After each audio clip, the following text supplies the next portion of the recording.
আসসালামু আলাইকুম, আশা করি ভালো আছেন। আজকে আমরা কথা বলবো ওটস নিয়ে। স্বাস্থ্যকর খাবারের তালিকার একেবারে উপরের দিকে রয়েছে ওটস। ওটসে প্রচুর পরিমাণে ফাইবার থাকে, যার কারণে এটা খেলে আপনার লম্বা সময় ক্ষুধা নিবারণ হয় এবং প্রচুর পরিমাণে ফাইবার থাকার কারণে আপনার কোষ্ঠকাঠিন্যতা কমে। ওটস প্রচুর পরিমাণে ব্যাড কোলেস্টেরল কমায় এবং উচ্চ রক্তচাপ নিয়ন্ত্রণ করে। ওটসে প্রচুর পরিমাণে অ্যান্টিঅক্সিডেন্ট থাকে, যেটা কিনা আপনার শরীরের জন্য খুবই প্রয়োজনীয়।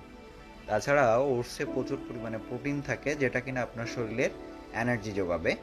পাশাপাশি ওটস আপনার ওজন নিয়ন্ত্রণে সাহায্য করে। স্ক্রিনে আপনারা 3 ধরনের ওটস দেখতে পাচ্ছেন। এটার ভিতরে 2টা হচ্ছে কোয়েকার কোম্পানির এবং আরেকটা হচ্ছে কাউহেড কোম্পানির। প্রতিটা পণ্যই খুবই জনপ্রিয় এবং খুবই আকর্ষণীয় এবং সবগুলোর গুণগত মান অনেক ভালো। আপনারা আমাদের কাছে 3 ধরনের ওটস পেয়ে